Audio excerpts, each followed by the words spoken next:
Do you feel overwhelmed by the demands of life? Do you feel like you're not enough to meet expectations? Do you instinctively know that there's more to life than just producing and consuming, but you don't know what to do to get it? I'm here to help you. This is the Dr.Chérie Show, and I'm your host, the mother of coaching since 1974. I help Fortune 500 companies, individuals, and couples find happiness through emotional safety. I'll teach you what you need to do to have focus, empowerment, and to create emotional safety to carve out the path to your happiness and have the life you deserve. Let's get started.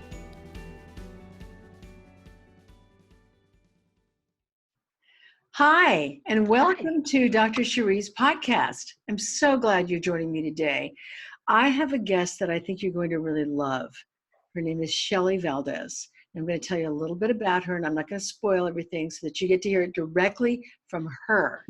But the main things are Shelly, national health educator who specializes in women's vitality and well-being, especially women over 50. So if you're over 50, right now put the pause button on and call everybody you know who's over 50 who's a female. Tell them to get on this call because they don't want to miss what we're going to say, okay?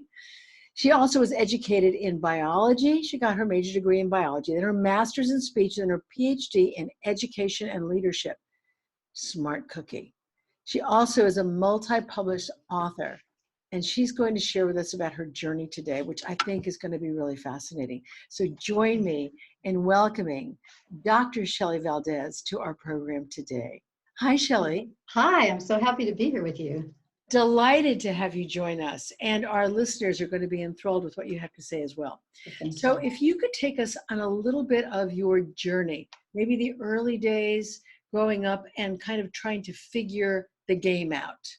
Okay, so I was thinking about this the other day. The really early days sort of surprised me when I started to think back on it, because right now I am a natural health educator, and the desire to be an educator started way back. In fact, in fourth grade, in the 1950s, in fourth grade, or 60s, I guess, I was the parliamentarian, no less, of the Future Teachers of America. So it began really early, and I've been teaching at some sort of level from 1975 until today. Amazing. So I love educating people about things. I like doing research. I like finding things and undoing the pieces of the puzzle so they all fit together, and then showing other people how it works. Okay, so now there was a defining moment, I suspect, in your life when it went from the very broad picture of educating, researching, finding out, putting puzzle pieces together to discovering your life purpose. There are actually a couple. Great. And they didn't happen until later. So in my mid-40s, I found myself divorced, single mother. I had worked in my husband's business, and so I had no job either. And I really needed to think about what I wanted to do. And I went back to school in education, which makes sense from my background. And during my doctoral program, I read a book by Betty Friedan called The Fountain of Age, and it spoke to me. And it talked about as we grow older and what do we do and how it was about the culture of being older. And I said, this is where I need to be. And what made that clear to you? I was 46 when I read it. I was looking at people being 50, my peers saying, oh, you get to 50 and everything goes downhill. I was looking at media. Oh, you go to 50 and everything goes downhill. So it's a time of decline and deterioration, I guess. And I had young kids. At 46, I had a 4-year-old still. And I felt vital and alive. And I thought, that's not going to be me. And I need to find people who are not like that and who live vital lives well into 60s, 70s, 80s, 90s, and more. And so I did my research on women leaders over the age of 65, because at that time when you do the research, the literature says, 65 is considered in the United States society as old age. And I looked for women leaders who were in something new some new leadership position, not just that they had been a leader before and they sort of aged into it, but we're in some new position of leadership from the age Okay. of 65. So what do you define as vital? How do you see that? Vital is purpose-driven, having a purpose in life, having passions in life, being healthy enough to go out and pursue goals, having goals no matter how old you are. We don't stop having goals because we hit a certain age. We don't stop having dreams because we hit a certain age. So it's the vital to me is knowing that, understanding that, taking that into your body and your mind and your spirit so that you keep living that life of purpose. It's nice. It's a really nice definition. And I suspect that passion is something also that resonates with you. Yes, absolutely. So I don't think I could do what I do without the passion for doing it. I mean, I tend to do a lot of hours of what I'm doing, and people say, "Oh, you work so much, you're supposed to be retired," because I'm 67. And they say, "This is not what retirement is supposed to look like." And I say, "I'm following my passion. This is what retirement looks like." And they say, "But you should take it easy and you should have fun." And I say, "But I'm following my passion. I am having fun." You know, it's an interesting thing that you bring up because it's about redefining what that means for people. You know, Right. so many people have this idea of what age is supposed to look like and Mhm. how it's supposed to be, and then they project it onto you.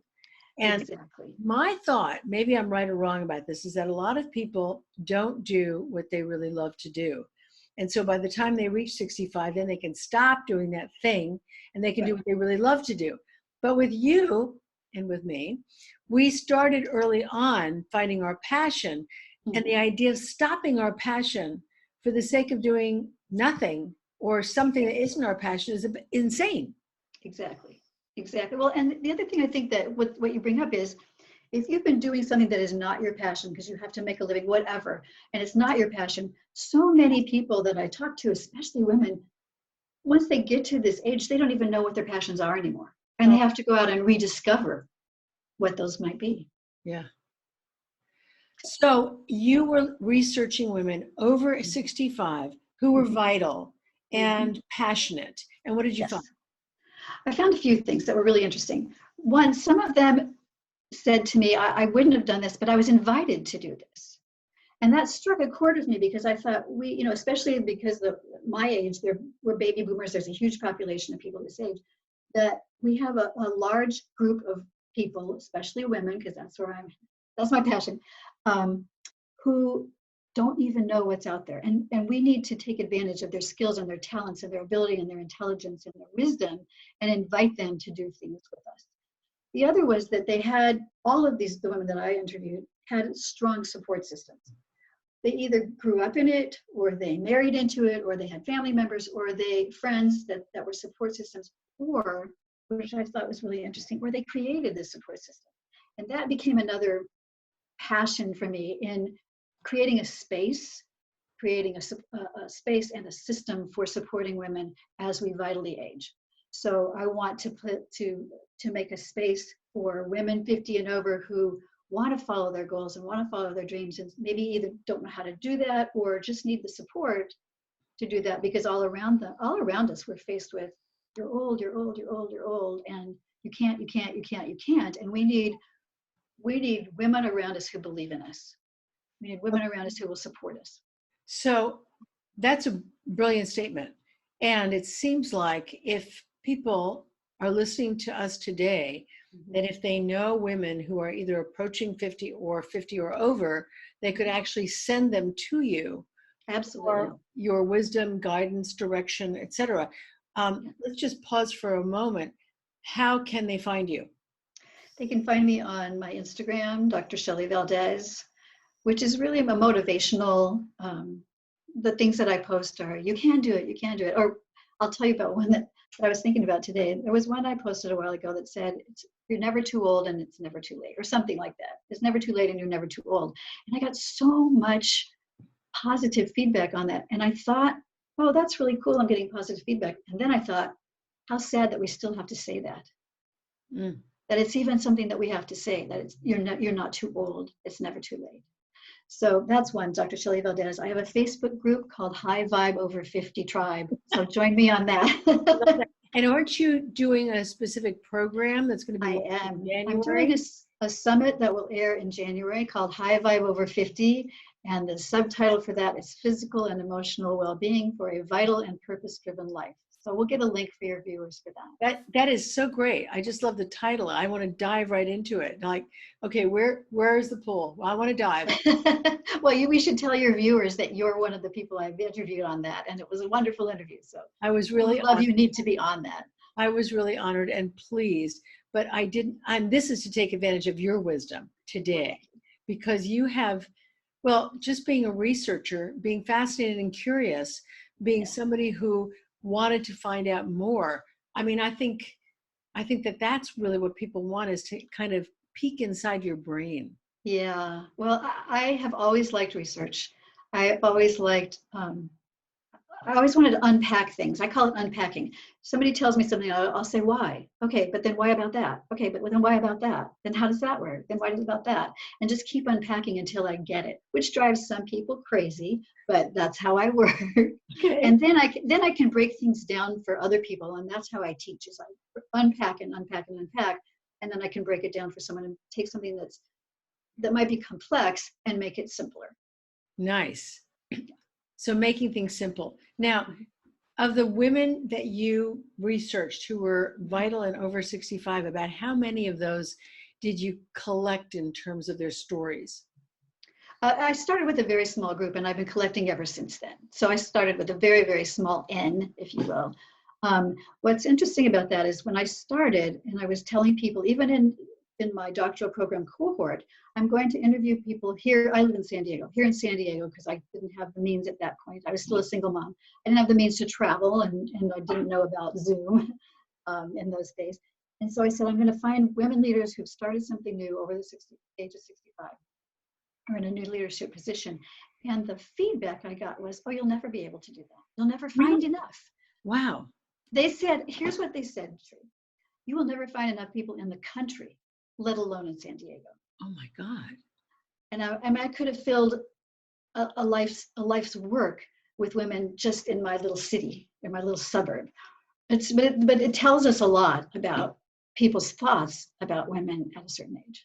Yeah, a lot about their perceptions, which brings me to the point of women inventors. One of the things that's true, and I don't know if our listeners know this because I've never shared it with them, but women have a very low statistic on the inventory of inventors that is in Washington. And there's a specific reason for that. And I was wondering, don't women invent things? I bet women do invent things. I mean, they're smart, they're creative, they see a need, they fill it. They come up with things, but up until not so many years ago, women were not allowed the right to patent their ideas. Exactly. They had to patent through their father, husband, or brother. Mm-hmm. And exactly. So sounds a little like Saudi Arabia, doesn't it? Yeah. Anyway. Yeah, it was here in the United States. Did you know in the United States women couldn't have a credit card in their name until 67? Until 67 years old, or 1967? 1967. Amazing. Maybe it's either 67 or 76. 1967 and 1976. I mean, it just amazed me either way. Yeah, it is amazing. And how far we've come, but it seems like we have a little amnesia about the past because we don't necessarily validate our progress. Exactly. And what that clicks in my head when you say that is the need for us women, no matter what our age, but especially I think at our age, I think the millennials are better at this than we are, is giving ourselves credit, us giving our own selves credit, us really understanding and being aware of and celebrating our own achievements. Absolutely. So on that note, what are your passions? Well, one is helping women over 50, but the other one came as a result of another life, whatever, a life moment, in that I'm 67 now. 6 years ago, when I was 61, almost 62, I was diagnosed with triple negative breast cancer. That was a defining moment. I think you and I had talked about defining moments. And I had always thought that I was healthy. And then I got this diagnosis, and then I started researching, what does that really mean? What does that mean for me? How can I get healthier? How can I stay healthy once we get through this roadblock of getting through the cancer. Yeah. And so I did a lot of research. I wanted my health to be natural health.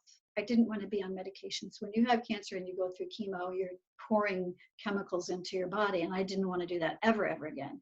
Yeah. And so I researched natural ways to be healthy. I looked at nutrition, and my husband, bless his heart, is our cook, which makes me very happy.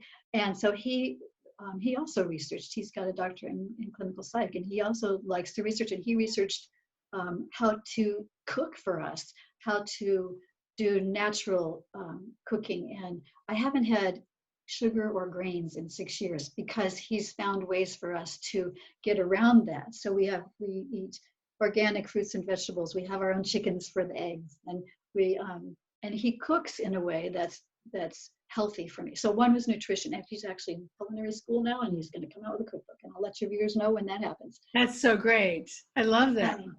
So nutrition, and then we researched about sleep, and we researched about exercise. And on my summit, I've got women coming on that I've interviewed that talk about exercise for women over the age of 50, because it's different for us.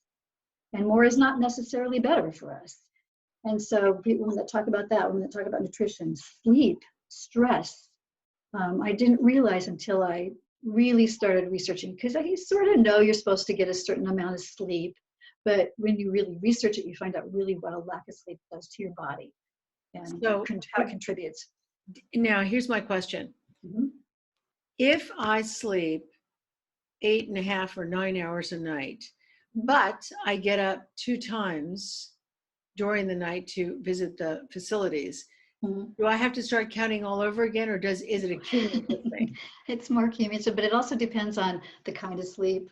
I'm not the sleep expert, which is why I bring other people on, but my understanding from what I researched is it depends on the kind of sleep, the REM sleep, how long you're awake in between, that kind of Okay. thing, All right, because everything says 8 hours and 30 minutes, etc. And I'm thinking, okay, so how do I count that or calculate that properly? Because I think I'm getting that, but I'm not totally sure. Yeah.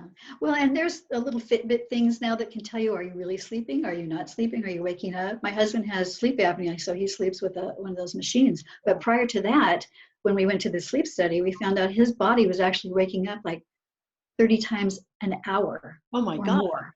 That's amazing. Yeah. So no wonder he was tired all the time. And so we really don't even know how much sleep we're getting until we can go deep into it and find out and get some more information on it. Wow. But if you wake up, here's how I look at it. He was always tired. We knew something was going on. If before I was diagnosed with the cancer, I was sleeping. I was busy, which is our national addiction, busyness. And so I was sleeping 5 hours a night maybe, and I was okay, but I was always stressed. And the stress and the sleep go together. Okay. So now when I sleep more, my body has time to heal. My body has time to refresh, because your body heals both physically and emotionally while you're sleeping. So it gave it time to do that, rather than I'm stressed. I sleep for a little bit, but I still wake up stressed because it hasn't had enough time to poop. And then it just adds to each other. So I want to just move away from sleep over to nutrition for a moment. In terms of nutrition, do you eat any meat? I do eat meat. However, I do not eat any meat that is corn-fed or grain-fed. Okay. I get all my meat from a specific ranch here in San Diego County. I actually live in Riverside County, but they come to our farmers markets. All of their meats are grass-fed and grass-finished. So that was another thing I learned in the research, is that you can have something labeled grass-fed, but it can still be grain-finished. So sugars and grains sort of feed cancers, and they do different things to our bodies in terms of not just weight, but other. And what about grains? I mean, when you say grains, do you mean things like brown rice or black rice or quinoa? I don't eat any of that. Now, the nutritionist that I worked with when I had my cancer, that I continue to work with, and we'll have guests on our summit that will talk about this as well. The second I got the cancer diagnosis, she said, okay, no more sugar ever, because sugar is inflammatory, and cancer is an inflammatory disease. Most of our diseases are inflammatory diseases. Mm-hmm. So no more sugar. And then she said no more grains because grains turn into sugars in our body immediately. So there are different kinds of grains, but I just went off everything. So I haven't had, I mean, my husband will make like a bread, but he'll use cassava flour, which is a root, or he'll use almond flour, which is a nut, or something like that, as opposed to, the white bleached flours and things like that. So no sugar, no grain.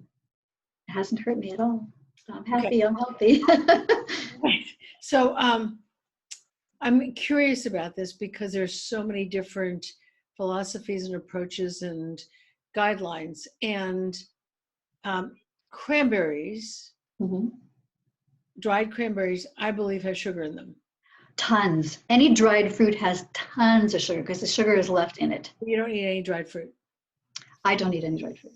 I eat very little fruit. When I was during the cancer treatment, she had me on a quarter of a cup of blackberry, blueberry, or raspberry a day. And after the cancer treatment was finished, then I could go up to a cup and a half. I don't eat a lot of fruit. There's some fruits, those berries are really high in antioxidants. So the amount of antioxidants that I got, she said, would offset the amount of sugar in those berries. But I don't eat things, I don't eat bananas, I don't eat a lot like watermelon or different kinds of fruits like that. Okay. Which is filled with sugar. My grandkids love them because they're sugary. Tell me about it. Yeah, I was brought up as a sugar addict as a child, and it's very hard as an adult to overcome it, even though I try not to eat any quote unquote desserts ever. But I do feel from time to time deprived. Well, there are ways that we get around that because he's learned to make, and this is why his cookbooks can be so good. He learned to make really good desserts that don't have sugar in them, that have something, stevia, some other kind of, a little bit. I think he uses a tiny bit of that. He uses monk fruit. Okay. I have to stay out of his kitchen when he's cooking. So, and I don't want to know. It's sort of, this is called planned incompetence. I like having somebody cook for me. Oh, I love it. Okay. So in terms of, okay, I'm just going to summarize for a moment. Okay. You had a crisis shortly after you turned 60, and you went at it like a pit bull to find out everything you could about it. And you went towards the natural approach with the support of your partner, husband, soulmate, and other support people around you. And you moved the needle from not well to well. And that's one of your passions right now in life, is helping specifically women move to a wellness approach and embrace that health. Exactly. I want women around us to be healthy. We have so much to offer. We have so much to give. We have so much to contribute to the world. And you can't do that when you're fighting for your life. I've been there. You can't do that. So you have to be healthy. And the way to be healthy is to have natural things around you, to get rid of the toxins that are all around us. I mean, something simple like I'm doing laundry as we speak.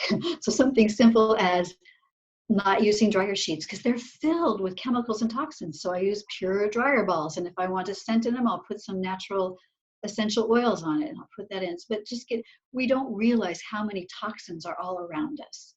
And so we've really detoxified our home. So if people, specifically women, are interested in the approach of being healthy from the inside out and the outside in, both sides, they should probably seriously consider reaching out to you to do a step-by-step approach to getting healthy, because I can imagine it would be overwhelming to some people. Well, it was overwhelming to me. I've done this over a period of years. So yes, I think I sent you the URL and you can put that up for your viewers if you want. I'm offering a free 30-minute visit with me. I'm going to take you up on that, by the way. Okay. Good. So you can tell them or show them where the link is, and I'm happy to do a free 30-minute. That's with pleasure. That would be fun. I'd love to talk to you some more. Okay. And here's the other thing. Is there anything that you want to say to people about your wake-up moments? Because the way you describe it is that you're obviously a bright, talented, curious person who goes at things 110%. And then, et voila, we have some answers. Was there a struggle in the process? Was there? Oh, absolutely. Absolutely. I mean, yes, the short answer is yes. And the longer answer is there are always going to be obstacles. There are always going to be struggles. And part of the process for all of these things is I work daily on my own personal growth. I work daily on my mindset. You can't, I believe that you cannot move forward unless you have a positive mindset. And that doesn't mean that every day is la, la, la, la, la, la, la. It's not going to be that way. That's not how life is. But we know that you can be with supportive people, and you can get your own support, and you can change your mindset. But that takes work. It's a lifestyle change, and it takes a commitment. For me, it wasn't something like, I was a sugar addict as well. And so I didn't just one day go, okay, I'm going off sugar because I have cancer and I have to, but it wasn't like, oh, okay, now it's easy and now I'm done. It really took some work. And so I did not grow up in a happy place, and being happy, being at peace, having a positive mindset takes work.